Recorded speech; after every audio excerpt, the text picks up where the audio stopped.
Chapter 4, 1630 to 1750.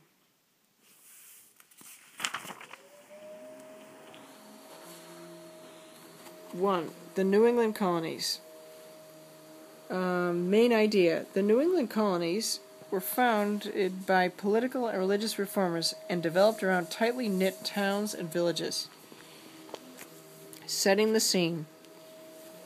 Oops, getting my finger out of the way here. Okay, sorry. Setting the scene. Boston merchant Samuel Sewall frowned as he greeted Mr. Hayward, an acquaintance. Hayward had cut off his long gray hair. In its place, he was wearing a full wig of dark hair that made him look younger. Sewall protested that in the Bible, Jesus had said a person cannot make one's hair white or black. Hayward gulped nervously. He claimed that his doctors had advised him to wear a wig. By the time Sewall recorded this story in 1685, Boston had become the busiest town in the Massachusetts Bay Colony. Most of the colony's founders were no longer living yet Sewall shared their ideals. He looked to the Bible to guide him in matters large and small, even in the treatment of one's hair. Sewall wanted his colony to be a holy commonwealth that followed the laws of God. Religion played a large part of the founding colonies in New England. During the 1630s, thousands of English settlers came to live around Massachusetts Bay, north of Plymouth. Gradually, English settlers built towns and farms through the region. These settlements shared a distinctive way of life. Blue. The Puritans leave England for Massachusetts.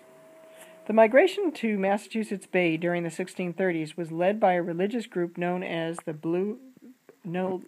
Puritans. In blue, its definition. Unlike the Pilgrims, the Puritans did not want to separate entirely from the Church of England. Instead, they hoped to reform the church by introducing simpler forms of worship. They wanted to do away with many practices inherited from the Roman Catholic Church, such as organ music, finely decorated houses of worship, and special clothing for their priests. Red section. Leaving England during evil times.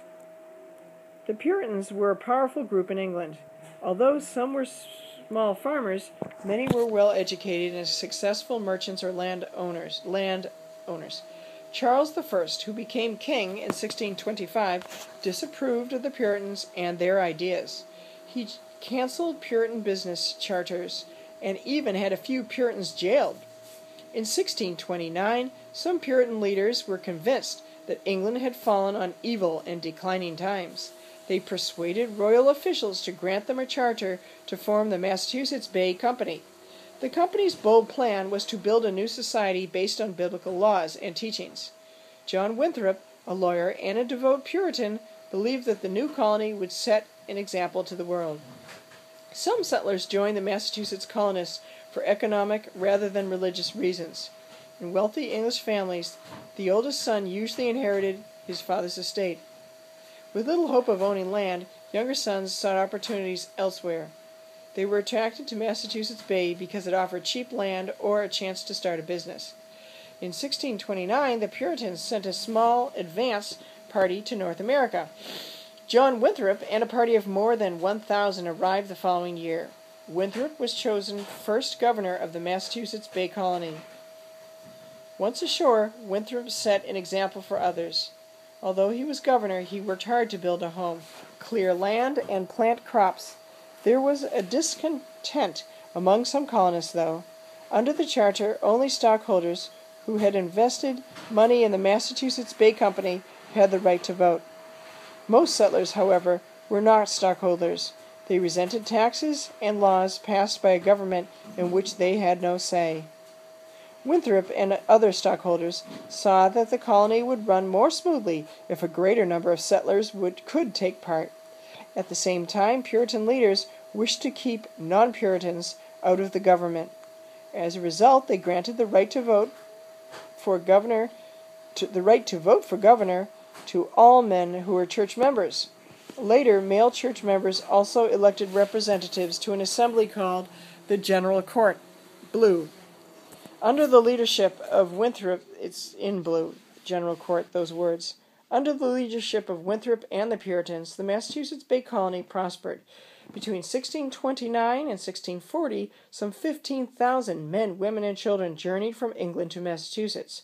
This movement of people is known as the Great Migration.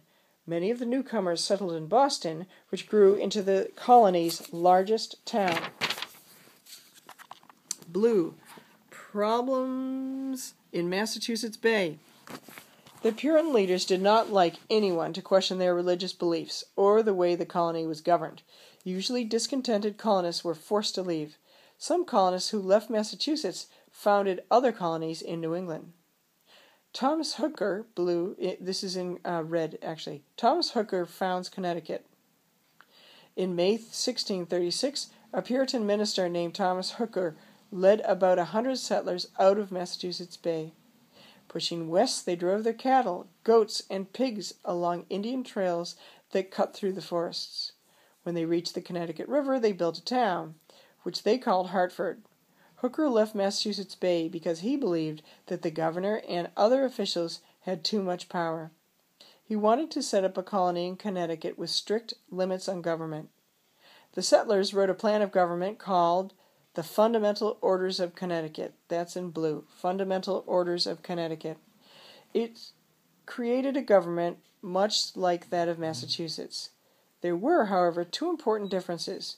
First, the Fundamental Orders gave the vote to all men who were property owners, including those who were not church members. Second, the Fundamental Orders limited the governor's power. In this way, the Fundamental Orders expanded the idea of representative government in the English colonies. Connecticut became a separate colony in 1662 with a new charter granted by the King of England. By then, 15 towns were thriving along the Connecticut River. This is in red titling, Roger Williams Settles Rhode Island. Another Puritan who challenged the leaders of Massachusetts Bay was Roger Williams, a young minister in the village of Salem.